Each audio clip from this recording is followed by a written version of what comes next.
Welcome back to Season 3 of Back of the Bird. This is our 93rd episode and our second episode on YouTube, and we're so thankful that you've joined us again. Please don't forget to like, comment, and subscribe. It really helps us out on YouTube, and you can also find this episode and all other preceding episodes on Spotify, Apple Podcasts, or wherever else you get your podcasts. Let's get into it. This is episode 93 of Back of the Bird. Run, baby, run. If you want a sign, this is it. You're mad, you're magic, you're as hot as a gun. You wanna play with fire, consider this. You'll chase the thrill if it's worth the hit, 'cause you never ever wanna work for it. Take your first ride and run, baby, run. All right, we are back to Spotify. We're back on YouTube. We're doing everything. What don't we do? Episode 93. Pauly, who do you got? I think you gotta go with the defensive player of the year, Latrell Harris. No. Yeah. I was. What did Kim Squire wear? Yeah, Kimbo. Yeah, Johnny Palace. Yeah, Pup. Yeah. There's a couple good ones. Yeah, A couple good ones out there, but yeah, we'll go Latrell as well. But again, Back of the Bird presented by Cottage Springs. Get out there, get your springs in you. We just released the new jacked up springs there. Yeah, get the loaded ones in. Hey, you want to turn it up a bit? Get the loaded ones, the jacked up ones. Go have yourself some fun. Wait, I should know this. I should know this, but it'd be good for the listeners anyways. What are the jacked up ones? There's instead of being what are the regular ones? 4.5%? 5. So the new ones are like either 7 or 7.5. Fuck yes, it's like a Cottage Springs Four Loco. Oh, we're inching our way back to the original Four Locos. We're gonna start Nice. putting pre-workout in there too. Yeah. But yeah, go give those a try. The perfect way to ruin your family Thanksgiving. So go get those in you. Have some fun with them. Fight your uncle. Yeah, Fight your uncle. give Throw the grandma turkey away. give grandma 3 of those and then ask her political opinion. I think you'll have a blast. But yeah, we're back. So let's just kind of jump right into it. Pauly, what's going on? How you doing? I'm good, man. Yeah, I'm going back to work. Pat leaves over. Golf season's over. Just on the grind, man. Getting excited for the season here. So yeah, just grinding away, man. Actually, we're potty training Mac. So basically, he just buzzes around butt naked for the last 2 weeks, just pouring out, just whizzing everywhere. It's unbelievable. It's so fun. At least it makes 2 of you guys now doing that. Yeah, exactly. Well, no, the best part of it is like, I just blame everything on him now. Like when there's like pee on the seat, pee on the floor, I'm like, it must have been Mac. Couldn't have been me. That's a free pass. I love that. And you're doing a little bit of reno in the back there. Yeah. Just it was all now with 2. We got a little pool, so just put a security fence up. So yeah, built a little, I guess, like an aluminum fence now. So yeah, we got safeguarded now. My wife was obviously it's a nerve-wracking thing. So now we got that thing locked down like Fort Knox. So it's good. I like it. And it helps me golf. And it helps me golf more. Yeah, So yeah. You get a couple favors in, and then you're good. Yeah, exactly. Donnie, what's going on with you? Yeah, I'm good. It's been a while here since we've we've had the chance to just chat, banter the 3 of us. But great episode last week with Gilly and Dan, and apologies again to folks who saw obviously some technical difficulties. I'm learning a lot right now about the tech world and learning lessons the hard way mostly. So we're still going to try to get some of that out on Spotify, but it's pretty tough without subtitles. So we're doing our best, and going forward, everything will be on YouTube, hopefully, and Spotify. So expect them both. Going to try to stick to the Friday mornings ideally. My word on that, as longtime listeners would know, is essentially worth nothing, but we're going to try to do our best. So, and Google Podcasts or Apple Podcasts, wherever you get it. Please like and subscribe on YouTube. It really does help us. There's some things we can't do on YouTube until we get a certain number of subscribers. So, please help us out there. other than that, now I got all the boring, stupid shit done with. I'm good. PLL season was great. Ended, on kind of a dud for us. We just got waxed. It happens. It happens in our game, and sometimes you're on the right side of it, sometimes you're on the wrong side of it. So, disappointing end to what was otherwise a great summer. And then, since then, I've just been, trying to heal up a little bit, try to, get my mind off playing a little bit. But now the calendar flips to October and camp's coming soon, and it's time to start getting back in gear here. No doubt. Agreed. Yeah, it feels weird because it's like we didn't really do a banter last time, so it's like I feel like there's so much shit that's happened and since we did sit down, but it's one of those things where I think our memories will be something that will come up as we're telling stories or recall kind of like what went on. I don't even remember I don't even remember when we stopped. I guess like we took like August and September off, or like after Labor Day maybe. So I got a funny one from just thinking about Warren going to alumni weekend. So I went back for alumni weekend in Cornell a couple weeks ago, and we're in the transition year from sleeping on couches to getting hotels for the weekend. Yeah. So growing up, baby. So we got one hotel room for my whole class of guys, 8 guys. So 2 in each bed and 4 on the floor. And we got lucky with the hotel room. We ended up getting like the accessibility room. So it was huge. So there's lots of floor space. So it was good. But it was funny. Every time the housekeeping would come, we'd say, no, we don't need it. We just need more towels, which was true. Guys were trying to shower and stuff. And then we ended up going to the pool one night. So by the end of the weekend, there's legitimately probably like 45 towels in this. I think there's just some sort of crazy gangbang going on. Yeah. Oh man, it looked like, and one of them had been used to clean something after golf or whatever. So there's like dirty. So it really did look like some fucking weird shit was happening in the room. You guys are sick. You guys are sick down there. But it was like, I got there, saw some buddies, and I was like, where are you sleeping tonight? And I was like, I don't know. I think Wolfie's got a hotel room. I was like, all right, cool. I'll just sleep there. And the whole class just piles down there at the end of the night. So that's good stuff. That's the fun. That's the fun times though. That's awesome. So next year, I think everyone will get at least in a bed. I think that's our goal. Yeah, that's a good step up. Once everybody gets a comma in their bank account, once you're a few years out, and you can get the hotel room, and maybe you just we did the Airbnb one year. That was a good move. We should. We should. We got to do that. A little cheaper. Yeah. It's also like Airbnb is such a better vibe too. Yeah. Yeah. Cause you can go you can all go hang in a house instead of just like sitting on beds. Yeah. That's what I mean. Like you get like after the morning after drunk talk, but you're like, at least you're sitting on couches laughing instead of kind of like one guy's still in bed when you're sitting on the end of the bed, like you're shaking him to get him up. Yeah, it lends itself to a better vibe, I feel like. Yeah, agreed. But there's a lot of shit to get through, so we'll kind of like we'll focus on we're gonna focus on the NLL and the PLL. Obviously there's a lot of senior A stuff. We could do a full episode on our Blazeman. Feels like that happened years ago, but we did do a full episode on the Blazeman. Yeah, but I feel like we could even go longer. We could do 2.5 hours of just us talking about it. Yeah. But yeah, why don't we just kind of jump right into NLL? So Donnie, you want to maybe walk people through probably the biggest announcement, biggest change for this upcoming year is this new format of the league. Yeah. So the new format of the league is essentially the old system was 2 conferences, East Conference, West Conference, that acted similarly to how conferences and all the other major sports work. And then you played most of your games in your conference. So 15 of the 18 games in the old system were in your conference. So there's very little East-West travel between the 2 teams. And then also the playoffs was 4 teams from one conference, 3 teams from another conference, and then kind of an awkward tiebreaker. So this year it's a lot more simple. Every team will play every other team at least once.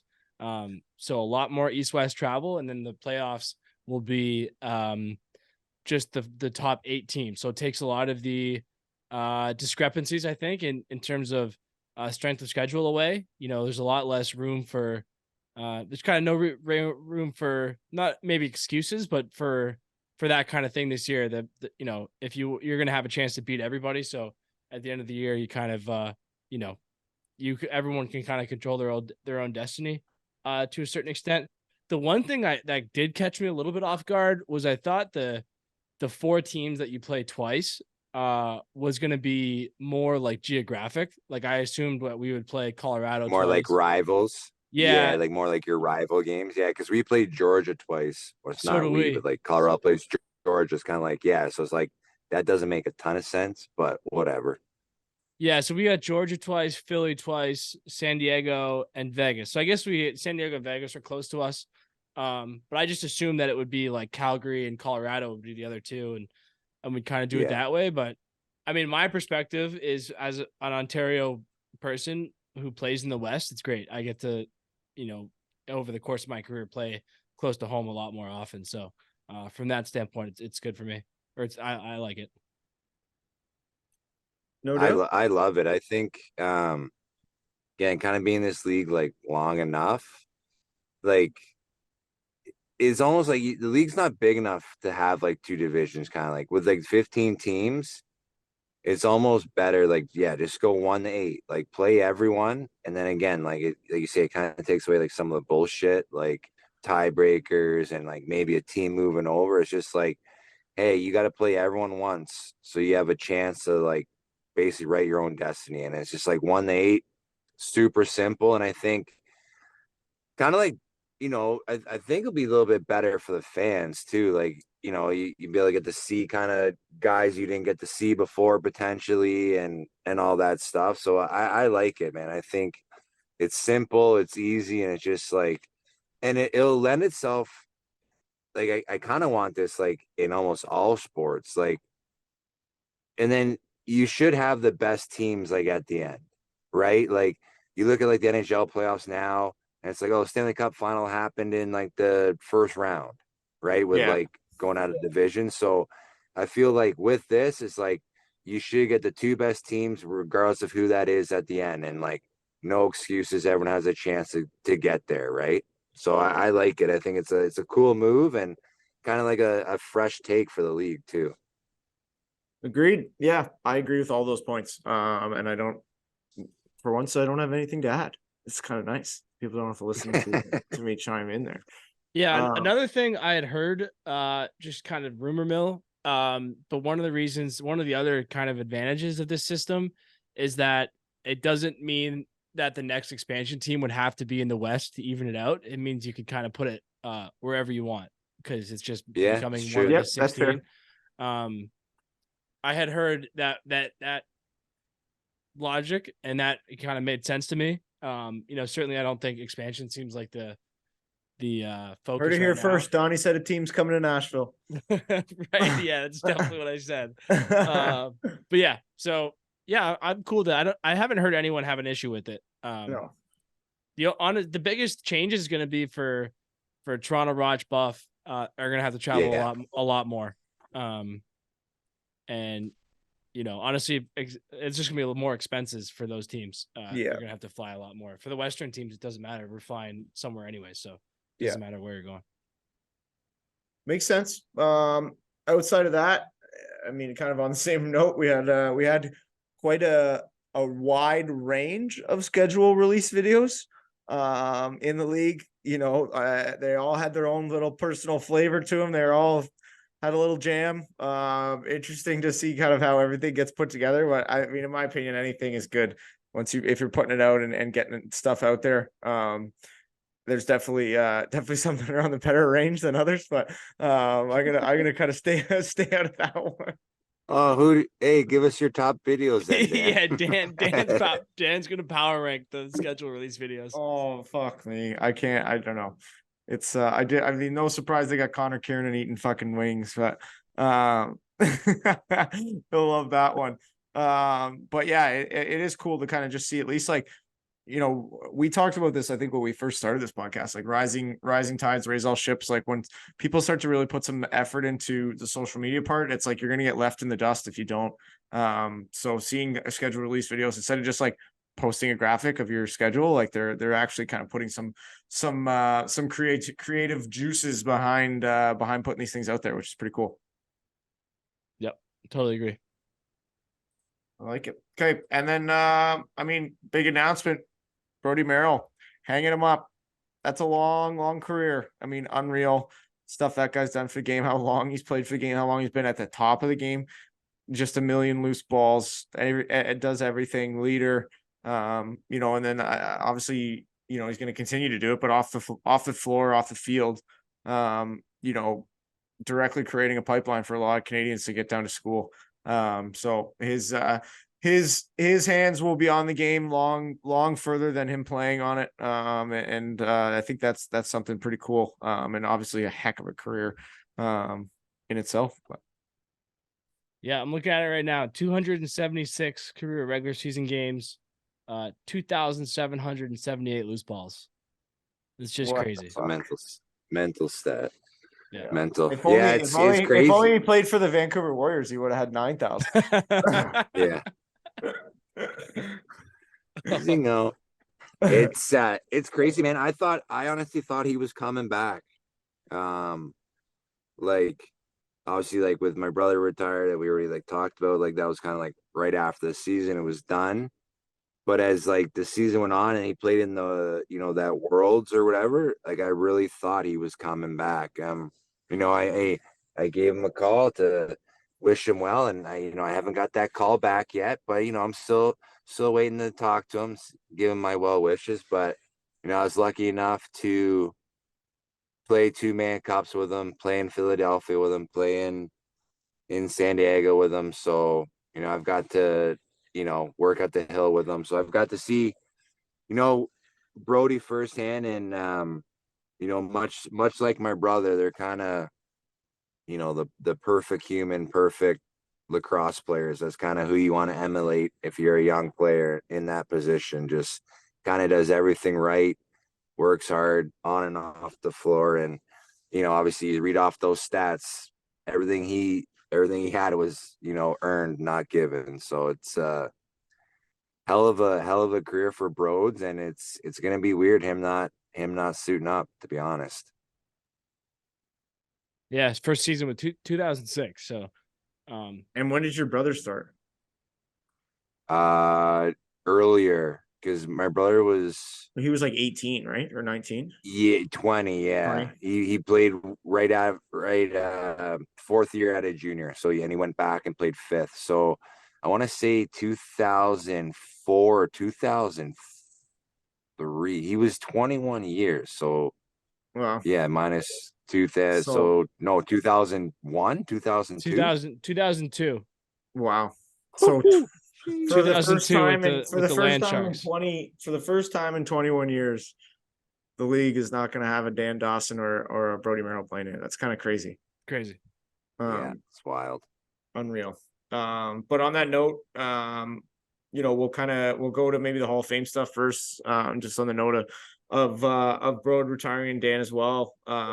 We got 8 players that were put into the NLL Hall of Fame. You think they'll get in to the Hall of Fame, Brodie and Dan? I don't know. I think they might be second or third ballot guys. Yeah,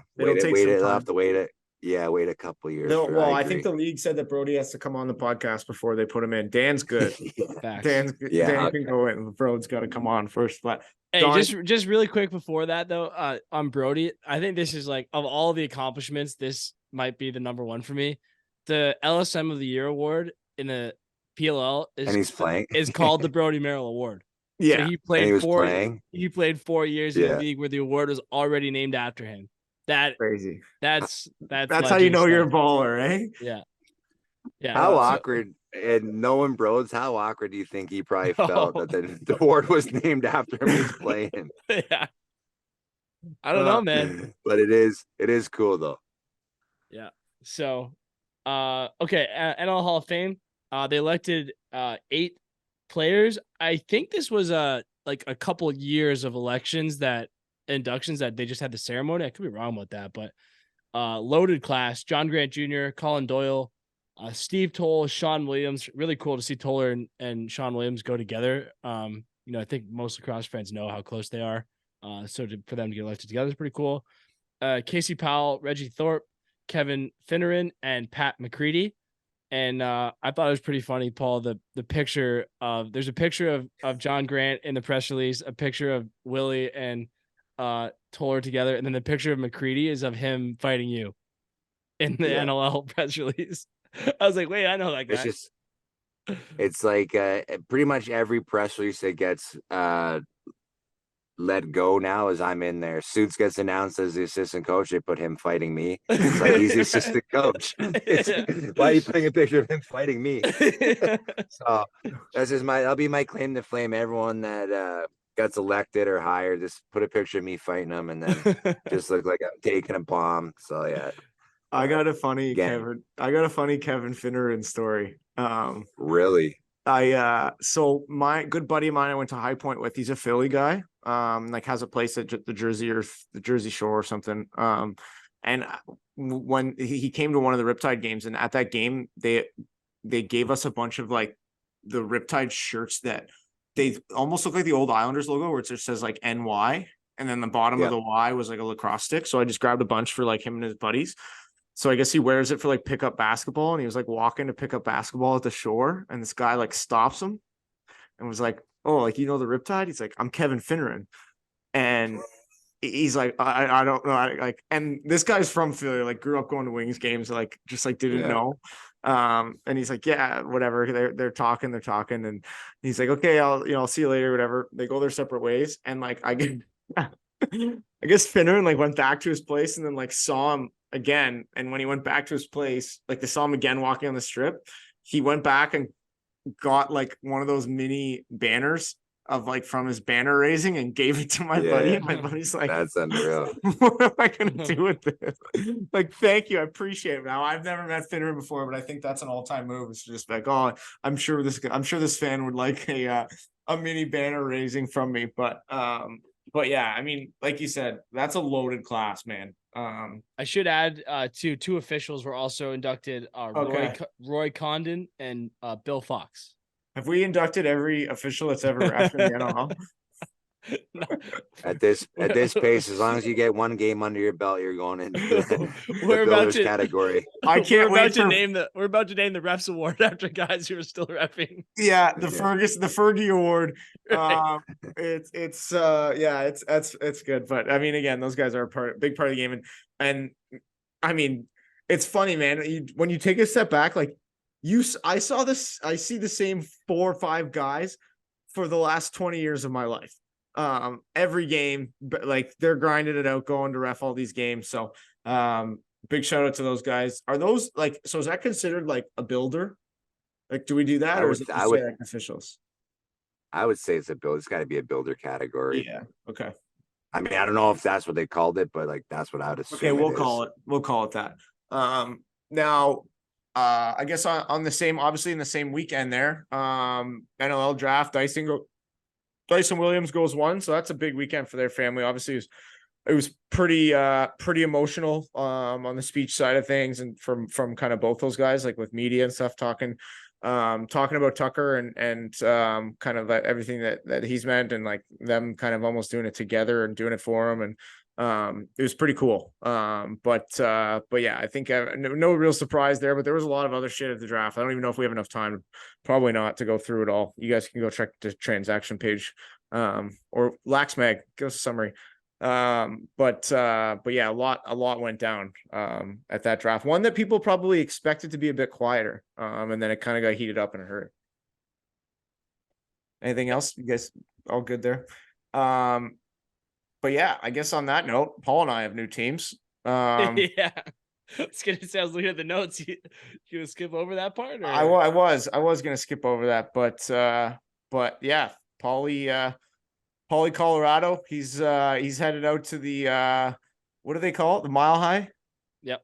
Mile High. Pauly had a little bit of an idea. He said, if I train in altitude for the back half of the career, we can extend this bitch even longer and keep going and get more games than Dan. Always thinking, buddy. That's exactly what I was doing. I love it. But yeah, I mean, trades are always a weird thing too. But you just want to play lacrosse. That's the bottom line. So we're doing that. Back in old Dirty Rocks. So then I guess, Donnie, you want to maybe walk through these free agents and kind of the trade stuff that kind of went a little bit wild? Yeah, so we talked about some of the free agency stuff right before we took our break. So I think a lot of the, the big early ones, we talked about. Just some I think that we missed. Logan Schuss in Calgary. Going to be kind of weird seeing him not in a Warriors jersey. Also, we're going to talk about Canadian lacrosse next week, but a new job for him in, I believe, Delta as the GM out there. So congrats to him for that. I saw Ryan Keenan today re-sign in Saskatchewan. Ian McKay re-signs in Buff. Stephen Keogh in Rochester back for another stint in Rochester. And then Kyle Jackson signed a 4-year deal in San Diego. So, seems like we're going to fucking years. Crazy. Seems like we're going to see him back in the NLL, which is, he's a good dude and a great player. So, the league's better with him in it. So, welcome back, KJ, if that's, that's kind of what he decides to do. So, okay. And then rolling right into trades. This is actually a really helpful exercise for me today.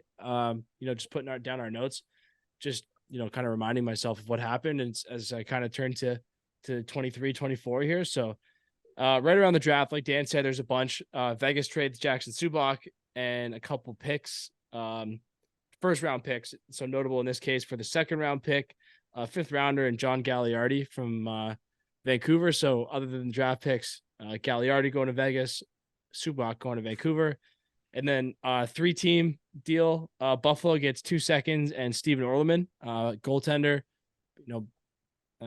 So insurance there for Vince. The Riptide get a 3rd round pick and Austin Madronik. I'm pretty sure Austin actually works in New York.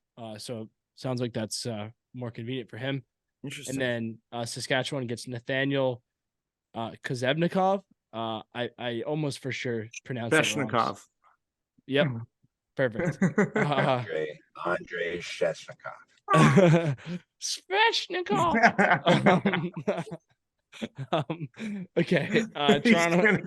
He's gonna be like, what the fuck is wrong with you? Yeah. It's gonna be like, I wasn't offended when you mispronounced it, but now I am. Yeah. You just changed my name and did it as a Russian. Yeah. Okay. Toronto trades a 2026 first to Halifax for Chris Bushi. So Bushi coming back to here's a question Toronto. for you. Is there a limit on how far into the future of a pick you can trade? There has to be theoretically, but I don't know what it would be. Really? I don't think there is. Like, could you trade a 2050 first rounder right now?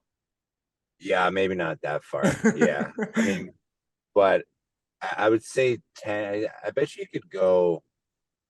Is 10 too far? I don't know. It'd be fun to have an analytics person give us the value, like how much of the value of a pick goes down every year. It's further out. Yeah. Like, is it lower or is it the same value as a first next year? I don't know. That's interesting. Well, like So go ahead, Paul. Speaking of Brodie, back in the day when he got traded from Edmonton to Philly, it was like 3 first-round picks, and those ended up being like Austin Matthews, I think Ben McIntosh. Like, they ended up being like, you say Austin Matthews? Austin Matthews. The Leafs got Austin Matthews because Brodie was traded. Mark, and we're back, baby. We are so bad. He also went to the University of Windsor too. That was good. Think about this: the Leafs got Austin Matthews because Brodie got dealt. I love that. But yeah, it is crazy to see all even the Lyle trade. Like, wasn't there like crazy ones for Georgia? Like to get because Georgia had like 4 first-round picks the 1 year. Same kind of thing, but yeah, they would always trade like for the longest time. They would always trade like their best players for first-round picks, like Benny, Callum, like all those guys, Schuss, and just get like another like first overall, and then trade him like 2 years later. But just then wait till they get it right, I guess. Yeah. Well, it is funny, man. It like sort of depends on what the draft year is, because I think Georgia got Randy, Lyle, and Chad Tutton maybe in the same first round, and so it's like that's a decent draft. Yeah, so, and that pretty much was the basis of the core of their championship team. So, Okay, moving through here. Vancouver trades Jacob Mathiuk to Calgary for Chris Willman. And then Calgary trades the 16th, a couple of picks. I'm not going to get into the picks here. In 23, and Kyle Waters to Rochester in return for Thomas Hogarth and Thomas Vela. Albany trades Connor Kelly to Colorado for 14th overall pick. Georgia trades the rights to Mike Poulin for 2/3, and 2/3, a bunch of picks going to San Diego.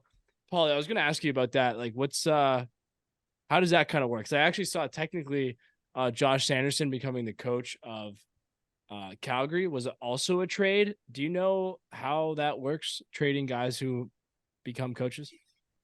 Well, Yeah, Pooley's playing.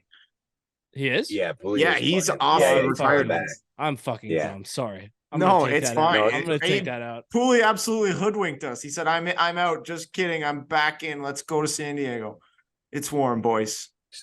So the funny thing about, like, I'll tell you, I won't say names, but when Shooter, so back to the Shooter thing. So when Josh Sanderson signed in Calgary, so I think it's like a way to get out of the contract. Like, I don't know how long Shooter signed the contract, so I think it's a way to, like, get something to give him away, essentially, Donnie.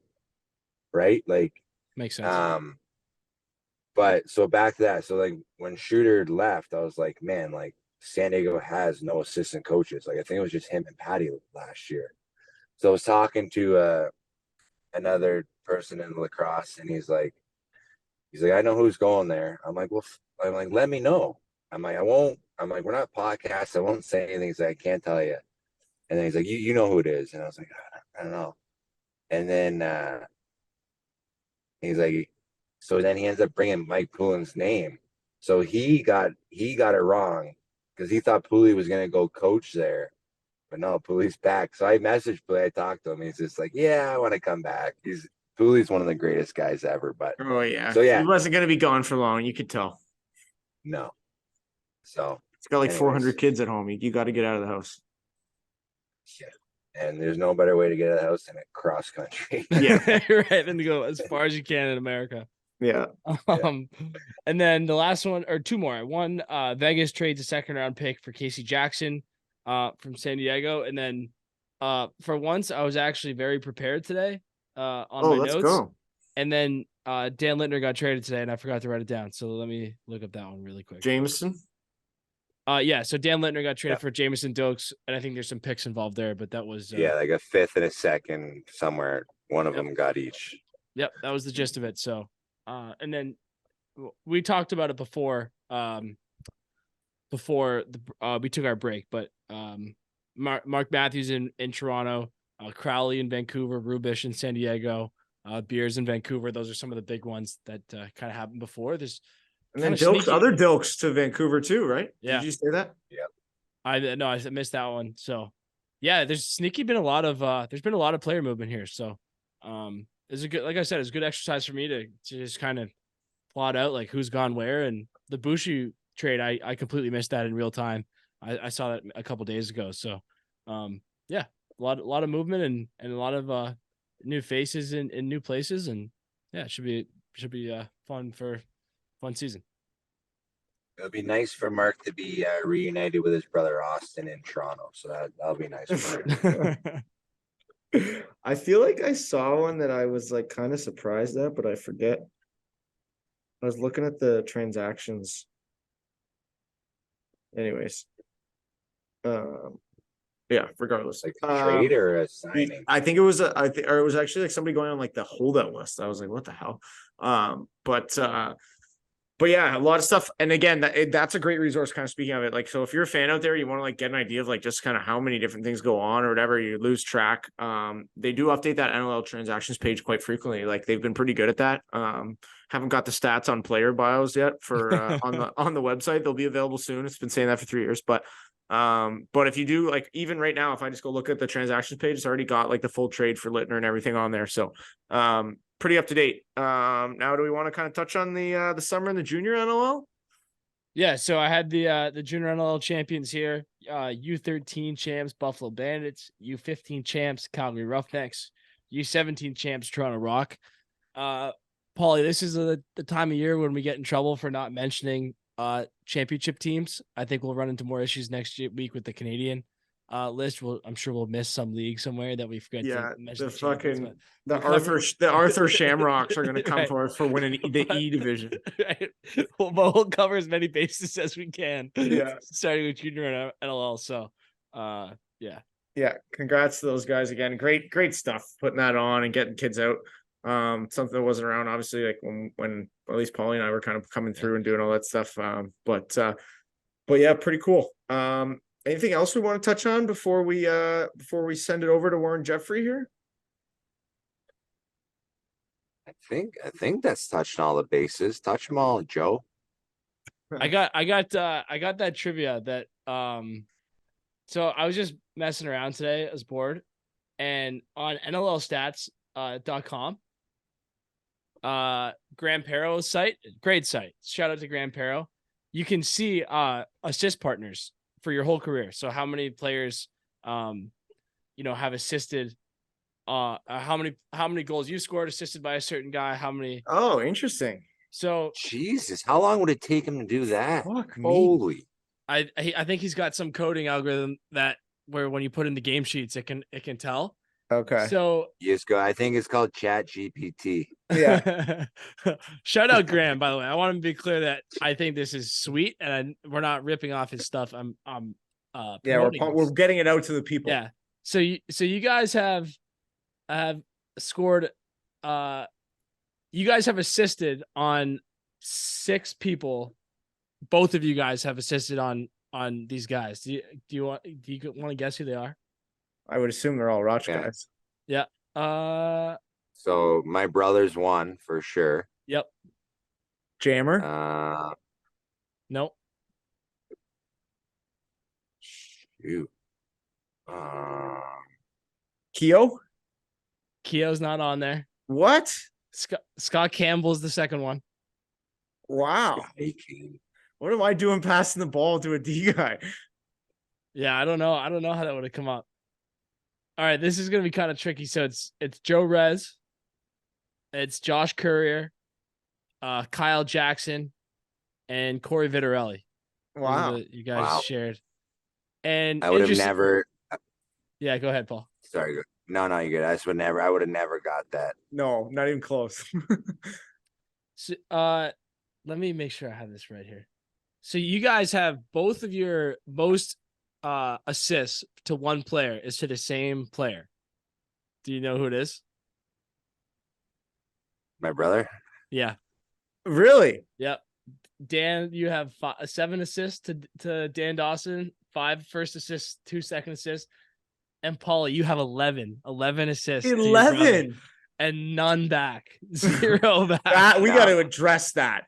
That's bullshit. I think we did address this. I think this is going back, but I think Graham, shout out to Graham Parrow again. It's the Graham Parrow episode. Yeah. But I think he tagged me in a tweet about that like maybe years ago. And I think we brought it up to my brother when we interviewed him. That I've assisted. I didn't realize it was 11, but he has none back to me. Yeah, 5 first assists, 6 second assists.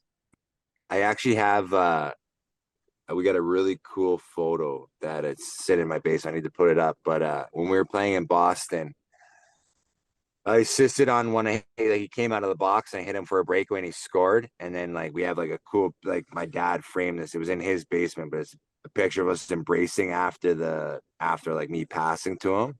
And it's this wicked picture of us in Boston with fans behind it. So that's awesome. I'm going to put it up in my basement. I'll try and I'll send you the pic, but it's super cool. Yeah, that's awesome. Yeah. So what do you got? Cool resource. And then I started looking at, okay, who's got the highest, who's got which 2 guys have the most points together? And there's 2 that I found. This doesn't go back all the way. So it's mostly recent guys, but there's 2 duos that are way far and away above everybody else. Do you want to guess who they are? Matthews and McIntosh. Close. Matthews and Matthews and Greer. It says Matthews and Church. Okay. Matthews has 180 assists to Church. So if Church just scored off goals from Matthews, I don't know what 180 goals where that would put you in all-time standings, but like That is a Sure. funny. Still be doing pretty well. And and what's the 100 other one? 127 goals back, by the way, 127 goals from Church to Matthews, so pretty high. Wow. And then the other one, which is interesting because it's so close, is Doby and Dixon. Yeah.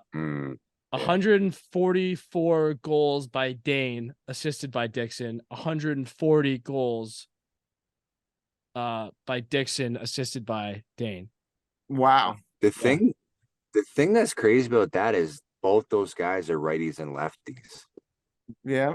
Yeah. That I would So they're have. You not would playing- expect it to be two guys in the same 2-man side.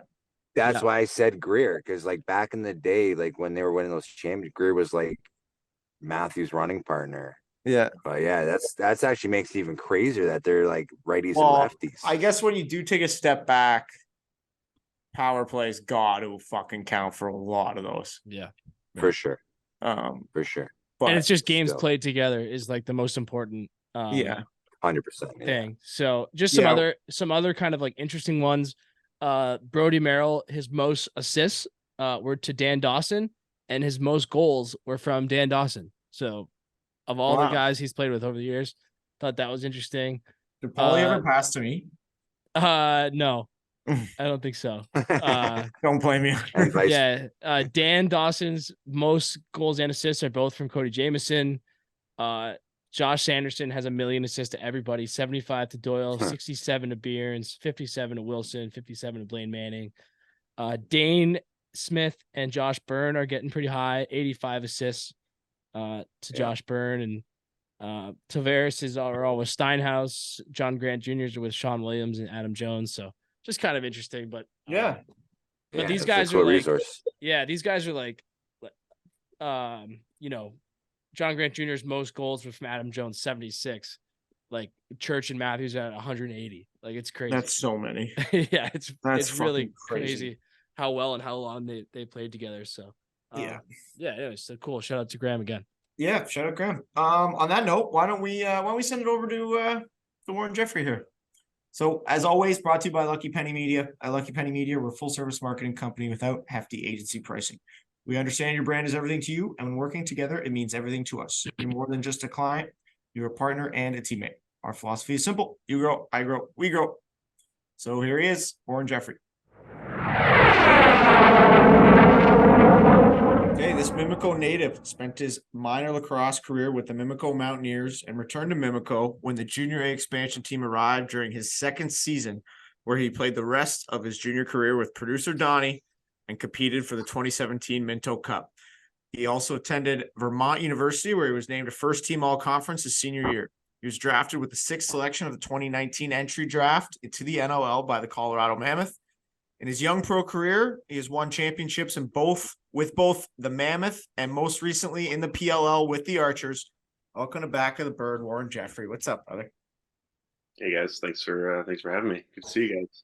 I saw a nice little tweet the other day. I don't even know who sent it out, but it said like you were criminally underrated. That was the word for word across the board there. Always getting the good Dodgers, the good guys on the other team, and just winning championships. That's all he does. Yeah, it's pretty easy when you put it like that, you know.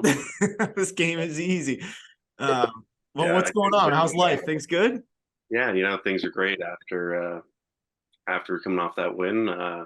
Right now, just kind of enjoying the off season here in October. You get a month off in between seasons, so trying not to travel at all really, and except I'm going to Vermont tomorrow, but at least that's a drive, so staying away from those airports and just hanging out at home in Mimico, hanging out with the fellas, and getting to spend time with them before I move back out to Denver for the box season. Is that alumni weekend you got coming up? Yep. Tomorrow, driving down, and it's always Thanksgiving or Canadian Thanksgiving weekend, so not a lot of the Canadian boys are going down, so I'm solo driving down, but seeing some of the boys that I haven't seen in a while, so it's gonna be fun. Are you guys playing a game, Warren, or just having fun? No, I think they're doing their like scrimmage. They're Okay. like green gold scrimmage, but Yep. no way I'm playing in it. Yeah. You don't need to keep playing right now. You need a little bit of time to rest the body. Yeah, that's exactly what I've been doing the last couple of weeks. So Yeah, it is funny when you're at school, you're like, I'm gonna play in the alumni game every year. Like, why isn't everyone like? Why yeah, can't we would get more you do it? guys to come play? It's like, Not the case. and we're the guys who were playing lacrosse still, right? It's like we should be the guys who are first to put our hands up for it. It's like, No. not all the time. Yeah, It's even hard. It's hard, just like life happens, right? It's hard to get guys down there. Like, and Yeah, but I find it is like your first couple years out, you go back kind of thing, and like just mix it up. Or obviously with like COVID for you guys, it makes it even more. There was probably quite the pause there in terms of being able to go back. So that'll be a good one. yeah, no, I'm excited. I don't think I've been back in like 2 years or so now. So nice. it'll be nice. I like it. Well, you guys, you got your teammate on here now too. Ooh, Big Paul. Oh yeah. Yeah. Pauly's sitting in the dark. But, Pauly's in the dark room after his men's league game here. Yeah, just creeping on the Joel Avenue right now, making sure no one's coming to my house. I like it. Well, I mean, Keeping typically what we do keeping the is streets safe. that's it. The neighborhood watch. We'll start from kind of the top, man. How'd you get involved in lacrosse growing up in Mimico? So yeah, at first I was playing soccer actually, and then I met my buddy Alec in kindergarten, and his dad Smiley was a big lacrosse guy. Played senior out west. Played around here in the local teams when they had like Long Branch and Rexdale and all that. So I became friends with him, and Smiley pretty much told my parents, enough of soccer, get this guy playing lacrosse. So the next year that's what I did, and I was coached by Smiley and then Clark Peterson's uncle Tink. So me and Clark were on the same team with a bunch of my buddies that I'm still good friends with today. We all started in peanut or whatever it was at age 4 or 5, and Tink and Smiley, they're great coaches for us. All time coaches nicknames there too. Tank and Yeah. Smiles. Yeah, Tank. Smiley. Not Tink? tank. Oh, Tank, I thought yeah. it's Tink. Okay, Tink. Tank. Yeah. Yeah. Yeah. So they really put us on a good path there early, and then Johnny Grimes kind of took over in Pee Wee when we started playing a little more serious, and he took us all the way up into junior, and he did a great job with us too. We were never the most skilled team or anything like that, but we we loved each other and just loved beating the crap out of teams and playing rough and tough, and that was kind of our mentality, and we embraced that, and loved playing that. And I think it kind of came from just watching the games as kids, like the junior B games. Like to us, those junior B guys were like legends, like so good, best players we've ever seen. When in reality, they were just junior B bums. Suck it, boys. Going to play A, like Roy Smith and some of those other guys, Schatz, who played Mimico junior B. But that was kind of my minor days, and I owe a lot to those coaches, volunteering and putting away a lot of time for us to play lacrosse like we did. Yeah, it was kind of cool. Like obviously I didn't grow up in Mimico, but we'll get there. But we played your last 4 years of junior together. It was kind of cool if you grew up idolizing those guys, and then you got to follow in their path because it's like the same arena, same colors, same organization, but the level had gone up. So it's like you kind of had the best of both worlds, where you guys all got to kind of like live that Mimico legacy, but also be compete for Mintos and stuff. Yeah, for sure. So what was you actually did play a year for somebody else though, because your expansion was the year after. So who I couldn't remember, who'd you play for, and what was that kind of process like, knowing that you were basically like a rookie rental? Yeah, so it was my first year. I played for Orangeville. So because we knew we were getting the A team in Mimico, but so we didn't want to play a year junior B if junior A teams wanted us. So a couple of us, me and Riley Hutchcraft, we wanted to go to Brampton. We had spots on the team and all this, so we were trying to get a release. Mimico was being stubborn, not sending us, so we just pretty much held out. Missed like 7 games, half the season, and then finally Ocal just whatever, shipped us out. But he sent Hutch to Brampton, sent me up to Orangeville, and I was like, no way, I'm going to Orangeville. Fuck no, they just beat us in midget the year before. Like, I fucking hate these guys. And my dad's like, oh, just let's go to one practice, check it out, see how the guys are. So, we go up there, and it was awesome. It was a great place to play, for your first year in junior. They run a, really pro program up there. So it was nice to kind of get to experience that with my first year junior. But you knew when you went there that you were coming back for year 2, right? Like that was yeah, the kind exactly. So for me, it's kind of just like a learning curve, see what it's like to be around these older guys, these vet guys in the junior league who, played against some really good players. So, I think it was great for me my first year to, get that experience and, take it back to Mimico when we did get that team, because, we were pretty green when we first came along that first year. Yeah, it's kind of funny, man. In hindsight, it's like you should have traded someone to every team and then bring all the scouting reports back. Like, Yeah, exactly. go out and get as much info as you can, and then come back. Yeah, exactly. Yeah, That's wild. That's an interesting scenario. So Who was that? go ahead. Who was coaching Orangeville at that time? It was DJ Cleeley was the head coach. Okay. Kind of the same guys. Dean George and Ives were on the bench too. Okay, cool. And funny enough, they ended up in Mimico coaching me for my last year. Yeah. My 5th year. Interesting. And at that same time, what grade did you go to St. Mike's in? Were you there through all high school? I was there high school, yeah. So grade 9 through 12. And you were there with Donnie. So what was that like? horrible. That was awesome. It was awesome. Before St. Mike's, I didn't really think of lacrosse as like an avenue to get to school or, go play pro or anything. Kind of stupidly always think you're just going to go play hockey. At least I did. So lacrosse was just like, something I loved to do in the summer. And it wasn't until St. Mike's that I kind of realized like, hey, I could, maybe go to school and, get something valuable out of lacrosse. So I started taking it a little more seriously. But, St. Mike's did a really good job of getting guys recruited and having good players. I think at one point we had 13 kids going D1 or high level D3 schools. So, it was a lot of fun. I was able to play hockey there too. So being able to kind of joke around and play hockey my last couple of years, and then dial it in for lacrosse. It was a good mix. Yeah, Warren playing prep school hockey was not what a lot of the other prep hockey players on the other teams were looking for. It was like all these skill guys you didn't want to play in junior A. Warren's out there flying around just punting guys. Yeah. Did you guys ever go to like St. Mike's Buzzers, like the junior A team, like games, or no? Nah, not really. No. Yeah. In high school, maybe I went to like 3 or 4 just to, if anyone good was playing that we kind of knew, but not really. It's a nice barn.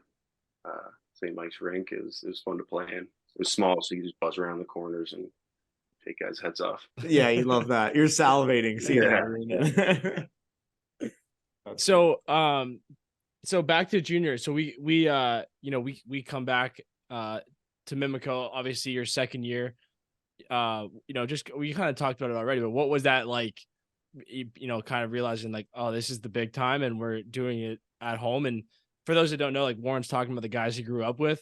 Your 97 group was probably like 10 guys on our team. It was most of our team. Yeah. So what was that kind of like coming playing with most of your buddies in junior A in Mimico for the first time? It was I wouldn't trade anything for what we had there. Those guys were awesome. We came back. Some of the guys were a little slower to come back and play than some of the others. Like I remember Subi was trying to be like, "Oh, I'm not going to play box anymore. I'm going to focus on field." And it's like, "Shut up, dude. You're playing. Just shut up and play." And then once we got all the guys back together, I got to meet Toll. Like our coach that we got was Steve Toll. He's quite a character. He fit right in with us. So. Once we kind of got back together, and saw the turnout from all the alum and all the old players and all the old guys, and how pumped up they were to see lacrosse back in Mimico, like junior A lacrosse. It's kind of where it hit home. you get really excited for the season. And that first year we weren't very good. We had a bunch of just random guys from the oldest teams, and I mean, Johnny, it was your first year. We drafted Johnny first overall, and we had some room to grow. So it was really nice to see and be there for those original growing years, and see where the team is now is awesome. Yep, 100%. I love it. So maybe walk us through. Maybe we'll kind of dive into this Minto run. What was that? 2017. Yeah. Maybe walk us through like that year, kind of like, because you talked about it, like the team kind of obviously had some time together. You played with these guys for a long time. You got the Don man there too. Like what was that run like? What sticks out to you when you think back to it? I mean, probably first was that Brampton series that we had. Yeah. Just start to finish. That was pretty crazy.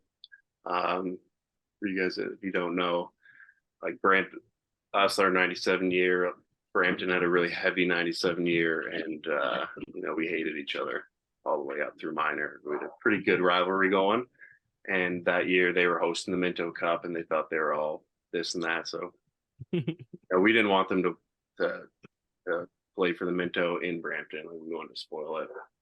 Yeah, just to set the stage, Warren, I'll let you keep going. But so this is we've talked about this a few times, but this is semifinal series, but the two finalists get to go to the Minto. So it's semifinals for a trip to the Minto. Yeah. So, everything's on the line here for this one. First game, we're coming out for warm up. Everyone's like coming through those back gates, and they're already out there ripping balls around, and just set up in this like made up warm up passing drill, and they're ripping balls at us. So we got to walk right through all this, get to our end, start warming up a little bit, and Polar comes ripping over. He's like, they throw one more ball down here at anybody, everybody's going. I don't care. Everybody's going. So nothing happened. Me, Subak, and Hutch, we walk off the floor. I'm pretty sure it was Clark, because he's a little jackass. You know how Clark is. He just rips one through the doors, and Subak turns around, books it out there, just starts grabbing guys and throwing it. And at this time, they didn't even have majority of their players on the floor still. So we just outnumbered them, and then all their guys came pouring out of the room, and it was just a brawl. Shit show. Yeah, this is first warm up, no gear, just Bucky's and no gloves. refs, nobody in the rink. Like everyone who's in the rink was like on the floor, like guys' dads on the floor. It was just chaos. It was nuts. So this went on for a little bit till it finally kind of de-escalated, and we got back in the dressing rooms and everything. I think the refs showed up at that point. And we were able to start the game, but it was just the perfect way to start that series off for us in that way. I think we ended up winning that game in their rink, and then it was just back and forth from there. Yeah, we won game one, and then we lost 2 in a row, and then we won 4 at home, won 5 on the road. And it was like packed to the brim for the rest of the series, because after that, everyone knew. Yeah. That was the most charged atmosphere ever.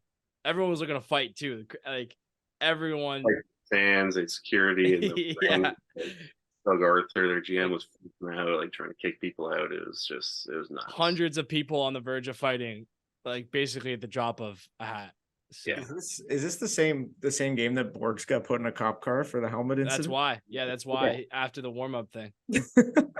Yeah. It was like second mission. He All just got time. cuffs and taken out because someone said he assaulted him with a cage or something crazy. Nothing like having to sit in the back of a cop car full gear after playing. Yeah. Thinking you played a sick first period. Yeah. Unreal. That was great. So then kind of through that series, then you guys go, and then how does the Minto work that year? So after that, we played Nations for the Ontario finals, and that didn't go so well. We were pretty beat up after the Brampton one, so rested some of our guys and kind of got pumped by Nations, and they were a loaded team. They were pretty good. I think that was Dougie's last year in that too, so he was pretty tough to score on. They kind of ran through the Minto. I don't think they lost the game. But it was in Brampton, and the Minoco Tokes were the other teams there. Oh, yeah, okay. I remember offensively, the other 3 goalies in the tournament were Kevin Orleman, Del Bianco, and Doug Jamieson, and it was like, this is not fun. This Yeah. sucks. Like So, 8-4, 8-5 games. right. We beat Okotoks 4-3. Like it was a bizarre. That's right. Yeah, there's one of those, but it was a great experience. It was so much fun doing that with that group of guys from Mimico. So Nice. So kind of switching back to St. Mike's, did you guys just stomp everybody when you were there? Were you just winning offset championships or what? no, not I. Before I got there, they were on like 3 in a row, I think, and then as soon as I got there, we lost 3 in a row. So I didn't win one until my last year. Who were you guys losing to those years? We lost one to Dwyer. That was Yeah. Shanks and a couple other guys. Like, yeah, they were pretty good. And then we lost to Assumption, which had Audie Stats, Tahoka, Doug Jamieson, Jerry Stats. They were loaded. They were really good. Yeah, they were really good. Loaded. They won, yeah. So, I mean, who did you beat? Who did you beat in the one that you won? Sorry, what's that? Who did you beat in the offset championship that you won? I think it was St. Pete's from Peterborough. Okay. That one wasn't as competitive as the years previous. Some of those games were really good, actually. But we were always kind of expected to win those. It was disappointing to come up short, but Yeah. at least we won my last year. And then similarly at school, we in college at Vermont, I lost 3 out of 4 in the finals, conference finals, in the finals. It's kind of the way she goes sometimes. Yeah, that's tough. Yeah. So, well, kind of taking a step back from that, what's when you're at St. Mike's, are you doing like summer lacrosse in the summer, like doing like travel lacrosse in the summer, like edge or anything like that as well, or no? Not really. It was pretty much just playing box. I did play like 1 or 2 tournaments for this 3D Canada team that we had going. Yeah. Like Jamie Monroe came up from the States, and just put a team together as pretty much me, a couple Brampton guys, like Teat was on our team, Ethan Walker, a bunch of witty guys, 97 age. We're pretty loaded. Jake Fox was on our team, but we went down to 1 or 2 tournaments down in the States, and that was pretty much the extent of it. Not too much, pretty much just playing box. So how did Vermont find you then? Was it through St. Mike's or through something else? I think it was honestly the adrenaline games they did in Oshawa. The ones they loved coming up to those. Classic. It was pretty close to the school, and it was easy for them to get to, and they always found some pretty good players. So, even if I did go down to those camps down in the States, kind of funny they saw me up here playing in the backyard. Yeah. So what was it that ultimately kind of led you to Vermont? I just really enjoyed my visit. I got down there, and they already had a couple Canadian guys in their team. It was already a very Canadian kind of style life up there. Wasn't going to be that much of a culture shock or anything. I knew I was going to be able to step in and contribute right away. So I think that kind of enticed me to jump on the opportunity to get in there and make a difference for the team right away. So who are the other Canadian guys that were there? So Ben French was in your grade, and Rob Hudson was in your grade, right? And Milligan was maybe they were a year younger. Okay. Than me. And it was like Ian McKay was there already. Cam Milligan was there. We had another guy from Peterborough, Henry Elmhurst. I think there have been a couple other older guys, and then a bunch of younger guys too, like T Mac and Liam Limoges came after me. So some pretty good players. A lot of Mimico guys too, which is kind of nice. Yeah, I was going to say a lot of Mimico St. Mike's guys. Yeah. So what was that kind of like? I had it in the notes. Like, I know you mentioned that maybe the titles didn't go as well, but you guys were there and you were a big part of like a real growth of the program, and like the program got a lot better. So what was that kind of like being there for really the program becoming, what it was by the time you left? Yeah, when I got there, our goal my first year was to be 500. Like that was our goal, be at least 500. And I thought that was kind of crazy. Like it's 500 is not very good. I feel like we can strive to be a little better, but it was a pretty realistic goal at the time. I think we finished like one game above 500, and everyone was fucking just pumped. But you know, we didn't have those high expectations or that kind of culture my first year. It's pretty much just run and gun, give the ball to your best players and let's see what happens kind of thing. And then after my first year, we had a coaching change. Pretty much our whole coaching staff was turned over, and we got Chris Fifes in from coming off a championship with North Carolina, and he brought in, you know, Jake Bernhardt and Brian Kavanaugh, who were two great, you know, young coaches, and they really kind of turned everything around. My sophomore year was a bit of a transition year, you know, getting them used to everything and getting us used to kind of the new system and everything. So we kind of stunk that year, didn't make playoffs. But after that, things kind of really turned around with like a culture wise, and you know, we could see it result onto the field. Like, I think we started my junior year 7-0. We were buzzing pretty good until we got stopped by the number one Albany team. They were pretty good. Yeah. TD Toga, Fields. Oh god, we can win one face-off. Yeah. But those are the 0 for 24. We went 0 for 24 against that Albany team at the face-off X. Really hard to win a no shot clock game with that. Yeah, That's not going to work. No, not at all. Losing formula. So did you guys win your last year though, or was? No, we lost in the finals to UNC that year too. Gotcha. Okay. That was a tough one. So but, I wanted to every year we got better and better, and you know, that's all you can hope for. So you know, they wanted you set the table. That, so yeah, you set the table for the boys that came after you. So exactly. So I want to get into NLL, but I know you were an MLL guy. Did you go to the bubble? Because that's Dan's favorite recurring topic on the podcast. Oh yeah, I think I definitely saw Dan at the bubble. I wonder where. Yeah. Not on the field. Don't get that twisted. Yeah, no, I was an MLL guy. I think right out of college, I was on Chesapeake before that bubble year. So we won the championship that year. We had a nice little run, and that was kind of my introduction to pro lacrosse. And we had a great group of guys there, and it was a lot of fun. And then that next year in the bubble was also a lot of fun. Wow! So not to pump your tires here too much, but you missed last summer at PLO. So with the Bayhawks, the Archers, and the Mammoth, you're like 3 for 6 here on seasons. I guess so. Yeah, that's pretty good. Yeah, not too bad for my first couple of years, but. So, going to NLL, then what you guys were the draft in Philly, right? What was that draft process like? Yeah. So, we had a pretty good crew of guys going, like we knew we were all going top 6 or whatever. It was, you know, Clark was there, me, Q, Holden Garland, Gibby, I think was the first overall pick. So, you know, we had a bunch of boys there, and it was down at Xfinity Live. You know, we were in the hotel there and hanging out beforehand and having a couple drinks.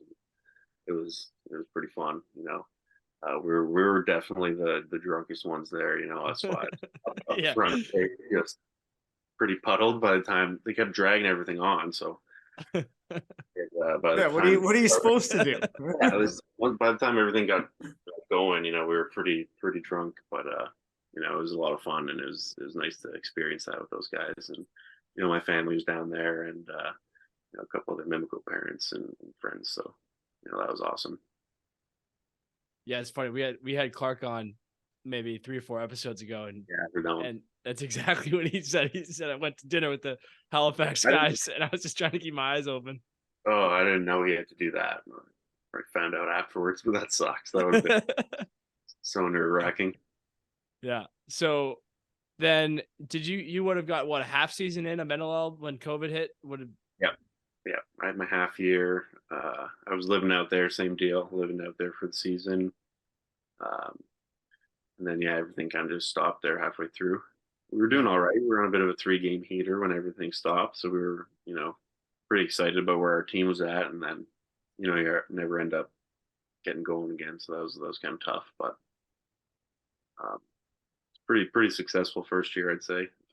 Just like as a player wise, getting to know the different kind of style of game that these guys play. Like, in Mimico, we weren't huge on switching or switching on picks or anything on D. We would just try to beat Inside guys up, beat inside them out up. defense, yeah. Inside out, simple, just take care of your shit. So I had to kind of learn how to switch and switch early and do all this kind of stuff my first year.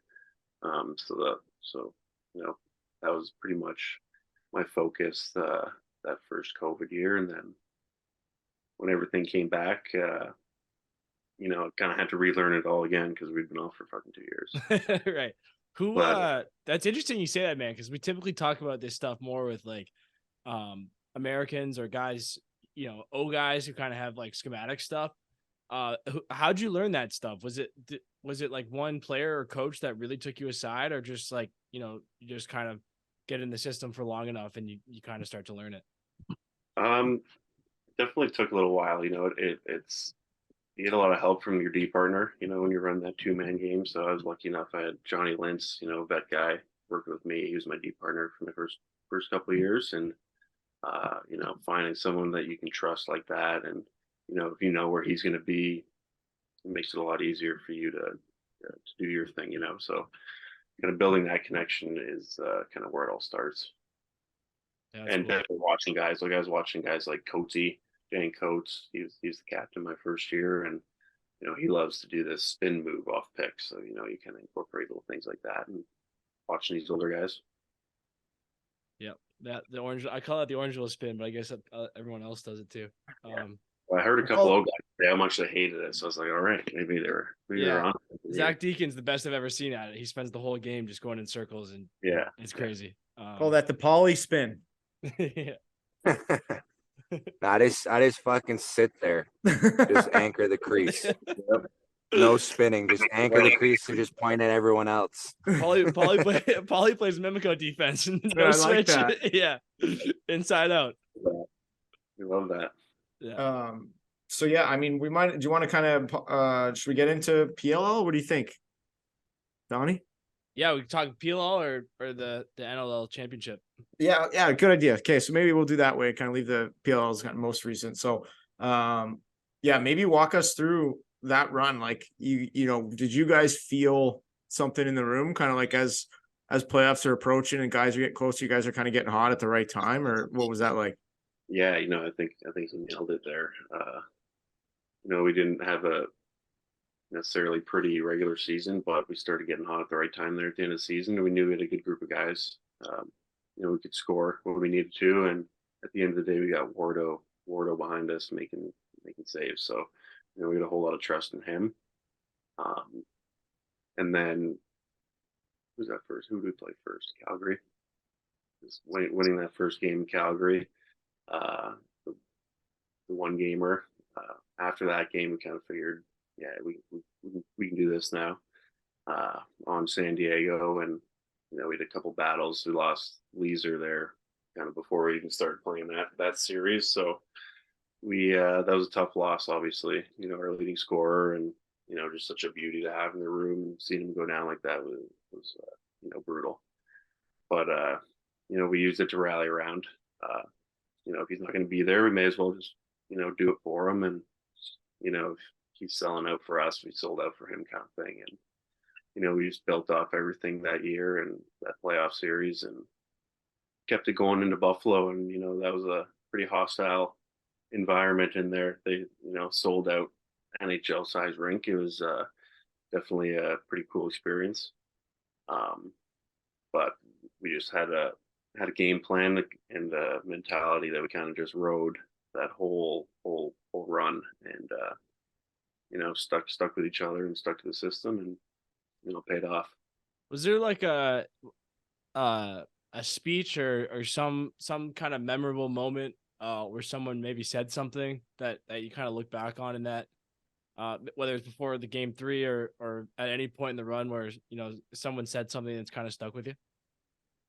I think the first game in Calgary, we had a thing kind of rolling. Every game we'd be down in the second half by like 5 goals, and then we just come back and start scoring right away in the second half.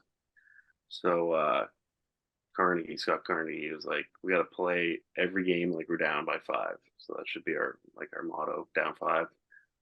So we kind of just rolled with that. We knew how down we, like, no matter how down we would get, we could claw back and make it a game. And we were never out of a fight, so we just built off that and really stuck to it.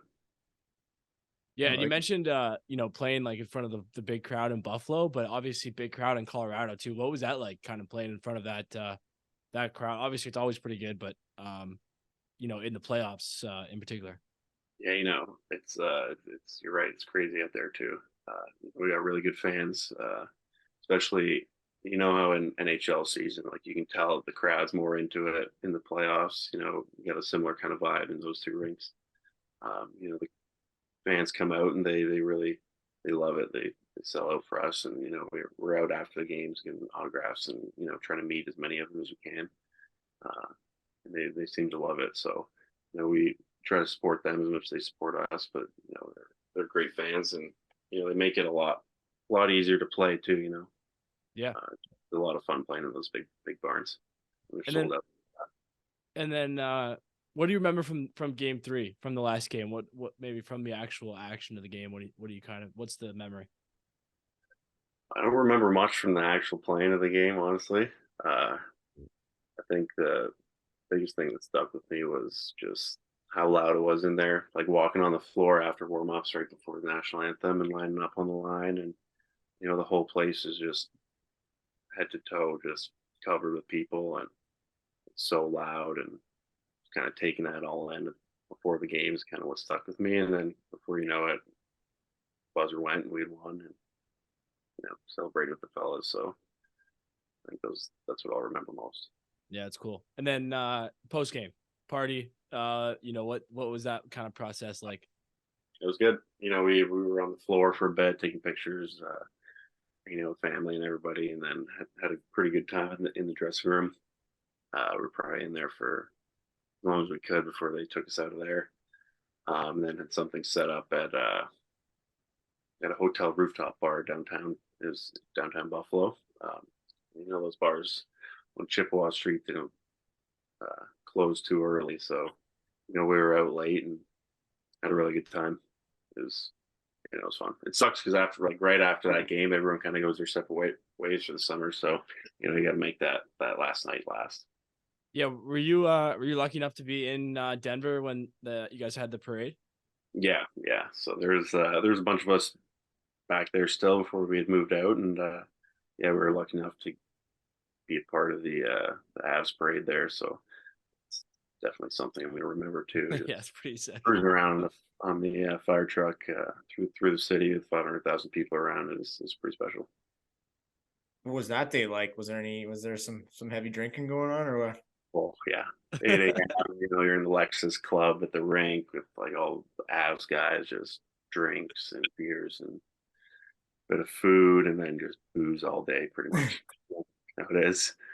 Tried to stay up. By the time it was like 9:30, 10 o'clock at night, we were beat, just totally beat. Yeah. But what time did it start at? What time did you guys get going on that parade day? Oh, we were at the rink at like 8 a.m. for like stuff. That's a heavy shift. Oh yeah, it was all day out in the sun. It was yeah. But that's unreal though. So you guys were all kind of just mixing it up together, like you and the Avs were all together, like before you got into like your separate like fire trucks. Yeah, everyone was kind of in the same like meal area. Obviously, they were a little more exclusive than we were, but yeah, we walk in the room, everyone's giving us standing ovation with the trophy and kind of knows who we are. So it was pretty cool. That's unreal. Yeah. Well, yeah. Well, I mean, we'll move on to kind of the next one you win here. We're moving into this past summer. What was it like? Because you guys made some off-season moves. Yep. What was kind of the feeling seeing those moves happen and going into the year? I was pretty pumped about them. Obviously, I wasn't, as Johnny said, I was banged up my wrist last year, so I was out all summer, didn't play last summer. So, it was nice to be back with my D partners, Haas and McMahon. I think they're awesome, incredible to play with. Obviously, Hossack's just the killer, best there is, and Matt kind of keeps us on focus and kind of runs everything back there for us. So it was nice to get back and play with those guys. And then as for new guys, we got Chow in playing midi. He fit right in. Obviously, coming from Toronto, he knows Chow or Tom and Treasy and all those guys. And then Mac O'Keefe brought him in. He was unbelievable. Kind of reigniting that fire he had with the men from college, and he's a great guy too. So I think the moves were sometimes you lose guys, and it sucks to see them go, but sometimes you make the right choices, and I think it paid off this year. So yeah, I mean, kind of going through that season, you guys obviously played well all year. Like, what's the vibe like going into playoffs? Just like win or nothing kind of thing? Is that the attitude? Pretty much, yeah. I think consistently we've been a pretty good regular season team. We just could never get over that hump. So we knew that whatever we did in the regular season, we can, be proud of that, whatever, build off that. But at the end of the day, it didn't really matter. So, we've been in that position a couple times now, where it's win or go home. So kind of really just put everything on the table and just give her for 2 games. It's 2 games you got to play at the end of the day. So, try to learn from those past playoff experiences and, ride the emotions that comes with a game like that. And I think that's what we did a really good job of this year, not getting too high, not getting too low. I feel like you see it in that last game against the Water Dogs, we were up 10-4 or whatever. And then, you knew they were coming back. They weren't going to just fall over. So just managing a game like that. And I think it kind of shows the growth of our team over the last few years. What, just getting into that final game last week, in real time, Dauber's save there at the end. Did you see it? Did you know that he saved it? Did you think it went wide? What was kind of going through your head? No, I saw it. I saw it exactly because the ball came down to McCardle, and then McCardle passed it over to was it Caraway, I think, who shot it, and I was kind of just on the outside looking in, and it was terrifying. Saw he didn't step, or he was out of the 2 zone, so it was going to be a 2, and saw it bounce, and Dauber just got a little piece of it, and my heart sank for a second there. I thought it was over. And then after that, that was pretty much the last second, right? So after he saves it, then it's all right, party's on, essentially, right? Yeah, pretty much. Took me a second to realize, okay, yeah, it's over, clock's over, no redos, nothing like that. So, yeah, let's go. So not to repeat questions here, but you we're talking about championships, but anything that was memorable from the locker room, maybe before that one? Obviously, different style with more Americans versus NLL and stuff. What was kind of the message or maybe a speech or something that you kind of remember? I think our D coach, Tony Resch, he had a really good speech before, kind of just highlighting all the work that has kind of gone into creating this team over the past 5 years, and how we think this is the team that's going to be able to do it. And he just highlighted our head coach Bates, who put so much time and effort into creating the team and all that outside stuff that goes into it. So kind of playing for him, playing for each other. We had a lot of Pennsylvania, Philadelphia guys on our team too, and seeing them in their hometown before the game with their families and friends and stuff, how excited they were. It was pretty special. Thank you. And what's okay, so you guys win. Give us the party scene. What are we doing? Spend a lot of time in the locker room after? Yeah. So, well, they took the trophy away for the media stuff, so we had to wait for Dauber and our coach to get back in before we could do the champagne and all that stuff. But hung out on the field for a little bit, back in the dressing room once they did that. Once they got back in with the cup, we let it loose a little bit, lots of beers. It was pretty fun. We were probably in there for a good hour and a half afterwards. And then loaded up the bus, more beers on the bus. and then I think the league took care of us, put us up at some bar with like pool games and ping pong and all this shit. 3 beers till like 11:30 or so, and then we did a little late night at our buddy's brother's place downtown in the city. It was a good one. Nice. I love that. Yeah. What was it like? What's it like? I mean, and I know from a guy that kind of, you're playing in both leagues and you've won at both levels, like what's it like kind of after one of those games and like kind of dealing with, like you kind of mentioned it, like the media stuff, like trophy goes away, like then you're in the room, but then there's kind of cameras everywhere. Like what's that? I mean, obviously for guys that are growing up playing lacrosse, it's kind of a, you know, a sport that's not exactly going to have a ton of that. What was that like, seeing kind of having all that go on? Is it something like it just kind of becomes second nature? Yeah, I mean, you're kind of used to it with PLL and how they do stuff. Like at that point, I'm not a huge fan of the cameras and all that stuff.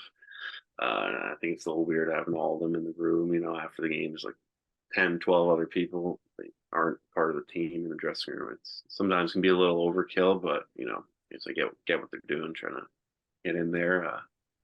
But you kind of get used to it after a couple of years in the league. Yeah. Yep.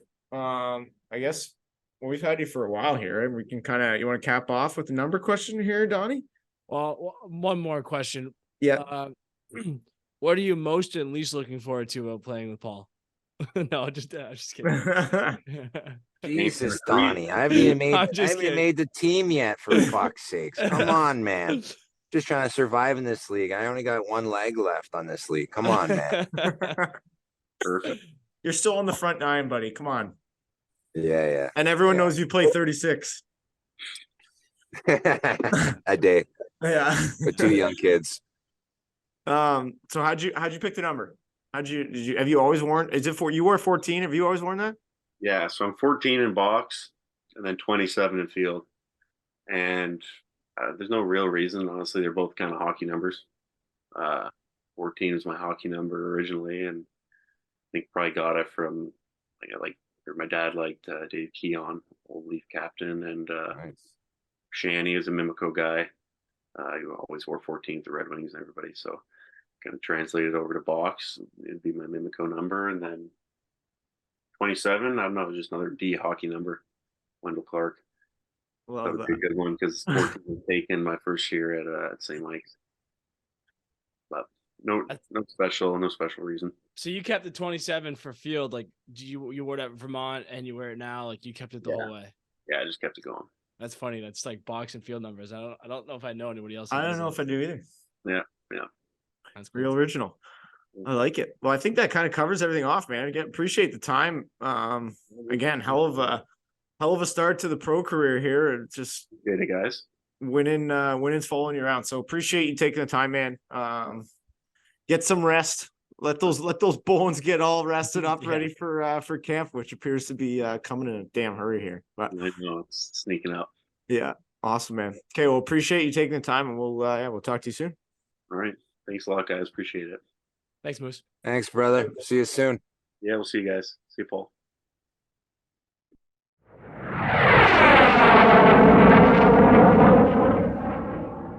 All right. Good chat there with Warren Jeffrey. We're back into the full cycle here, boys. It kind of feels good. Feels good to get like a nice full episode under our belt. Yep. It was nice to have a little bit of free time, but now we're getting regimented again where we're gonna get back on this NLL schedule where the weeks fly by. You blink your eyes and it's April. But we're excited to have the fans along for the ride here. Donnie's taking this thing by the horns, which we love.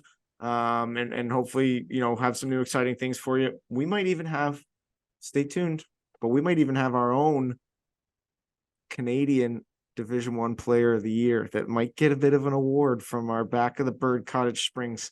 So if you're Canadian, you're playing down in the States, you better start working your bag off. You want to earn this award.